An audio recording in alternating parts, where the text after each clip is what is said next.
I wanted to share with you, the Associated Press is reporting that the toilet rat got a very fawning suck-up private text from the NATO Secretary General Mark Rutte. And the toilet rat couldn't wait to put it on his toy social media platform, Pravda, what does he call it? Pravda Central or something? I don't know. But according to AP, the message from the Secretary General of NATO, it started out by congratulating the toilet rat on his, what Mark Rutte called his, quote, decisive action in Iran, end quote.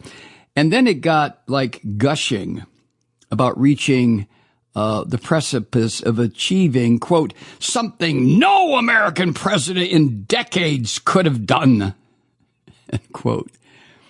Well, yeah, I would agree, because American presidents in decades, with a couple of notable exceptions, have been relatively sane in comparison with the toilet rat. But anyway, as the AP reported, this wasn't some red hat wearing asshole MAGA freak swooning about the toilet rat. And it wasn't the toilet rat taking to social media to sing his own praises in his usual all caps style.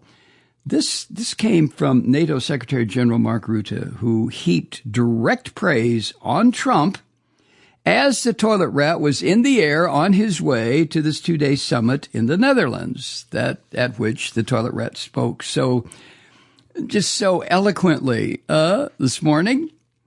Anyway, this is how Rutte's message began, and the AP saw this because it was a screenshot of what the toilet rat posted on his little toy social media network, Pravda Social. Here's what it said, quote, Mr. President, dear Donald, congratulations and thank you for your decisive action in Iran. That was truly extraordinary and something no one else dared to do. It makes us all safer. End quote. Now, granted, this suck-up tone from Mark Rutte, and I can only imagine how his cohorts in the Netherlands reacted when this was made public. Jesus Christ. But it may have been an attempt to grease up the toilet rat ahead of a key meeting. It's the kind of bullshit that, well, the British Prime Minister, Keir Starmer, had to use lately in negotiating with the toilet rat, where it concerned a trade agreement between the UK and the US. And that was meant to lessen the toilet rat's promised big tariffs on imported British goods. So Keir Starmer, the British PM, realized, well, I've got a fucking idiot here, and who is a toxic narcissist, and the only way to approach him is to make him think he is Christ personified. So, okay, if I have to do that for my country, the United Kingdom, then I will do it. Well, apparently, Mark Rutte, the NATO Secretary General, felt he had to do the same thing. So Rutte continued in this little lump of buttered up shit that the toilet rat couldn't wait to post to Pravda Social. Rutte continued, quote, "You are flying into another big success in The Hague this evening. It was not easy, but we've got them all signed onto 5%. That, end of quote. That was a reference to other NATO countries, mostly having signed onto the new pledge to spend 5% of their gross domestic product on weaponry and death and destruction and, defense that the toilet rat demanded and has pushed for months." So Rutte went on, quote, "Donald, you have driven us to a really, really important moment for America and Europe and the world. You will achieve something no American president in decades could get done. Europe is going to pay in a big way, as they should, and it will be your win. safe travels, and see you at His Majesty's dinner. End quote. Whoa. Well, NATO confirmed the authenticity of that suck job, that it did come from Mark Rutte, and it was sent Tuesday while the toilet rat was in the heavens, flying his way, However, NATO declined to provide any more details, like what platform Mark Rutte had used to send the message. I guess that matters, doesn't it? Anyway, according to AP, the message appeared from the style of font and screen icons present in the way the toilet rat posts shit. It appeared that it could be the encrypted messaging app Signal.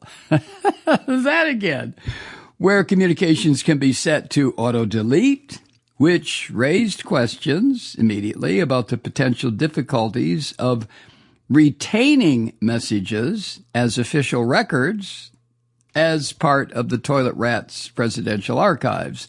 Well, he doesn't give a fuck about presidential archives. He's not there to be presidential. He's there because he's a grifter. He's a liar. He's a con artist. He's a thug, a thief.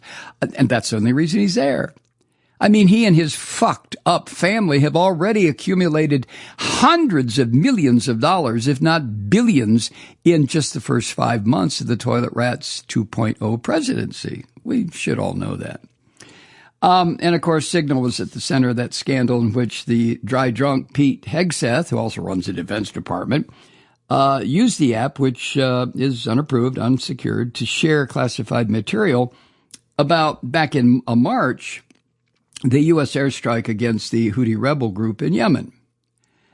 And the toilet rat, of course, just climbed out of his fucking pants to defend the drunk. Trump even said this back in March, quote, I have no idea what Signal is. I don't care what Signal is. I would frankly tell these people not to use Signal if I knew what it was. See, of course, you know this. I mean, this fucker cannot utter two words. He can't say hello without somehow cramming a lie between hell and O. I mean, it's just him. That's his way of communicating. He's a fucking liar. So yesterday, the White House said, I guess, I don't know who said it. The White House didn't say it, obviously, but someone there said that the message is authentic and was transmitted to the toilet rat through staff on a government device. Woo! But the White House spokesfucker would not speak to whether it was sent via Signal or some other messaging app. Now, this isn't the first time a leader has given Trump a virtual blowjob that the toilet rat then blasted out for all to see on social media. I missed this one, but last week, apparently, the toilet rat posted on his social media site a personal private text message from the Christian nutfuck Mike Huckabee, who right now is the U.S. ambassador to Israel, right? Mike Huckabee, who is a Christian terrorist, an evangelical minister liar, former governor of Arkansas, where his daughter now is governor, that crazy bitch. But that message from Mike Huckabee referred to God, the Christian God, the Abrahamic God, this invisible, made-up fucking monster that lives in the sky. Huckabee referred to that God while proclaiming that Trump was getting a lot of advice on Iranian policy, but there is only one voice that matters, his voice. The his references, of course, to God. And Huckabee wrote this. Oh, he's also a Baptist minister. Oh, I just said that. Huckabee wrote this. I believe you will hear from heaven. And that voice is more important than mine or anyone else's. And of course, the toilet rat, he reads his shit. And I guess he goes into some kind of a trance where I don't know. Maybe Trump hears angels and wings beating and breezes that are stirred up because the angel's wings are beating as he sits there and stuffs his face with cheeseburgers and pizza. I can't fucking imagine this. Well, I mean, I try, and I only get so far. But to me, it's a fucking cartoon, all of this, except that millions of lives are at stake. Thousands of people are dying now because of this angelic fucking demon, Donald Trump. What he has decided with his jumping jack South African fascist to do where it concerned aid programs to people who desperately need aid in the rest of the world. And the toilet rat then, by definition, becomes a party, a co-conspirator to fucking murder. And some creepy son of a bitch like Huckabee praises Trump and tells him to listen to God because God is talking to Trump. Kill more. Kill them all. Let me sort them out. Hi, Truth Seekers. Mike Malloy here. You know, the Progressive Voices Network brings you commercial-free commentary from today's leading progressive radio hosts and pundits, like me, Mike Malloy, 24 hours a day. I'm not your typical old guy from the 80s or the 90s talk radio host, and Progressive Voices is not your typical talk radio network. It's a listener-supported nonprofit with no corporate control whatsoever over our broadcast. So hosts like me, Mike Malloy, are free to rant and scream and carry on about whatever we like. We're often controversial, but we're never boring. Weeknights, 9 p.m. in the East, 6 p.m. in the West on the Progressive Voices Network. Always progressive, always on. I'm Mike Malloy. Keep it lit.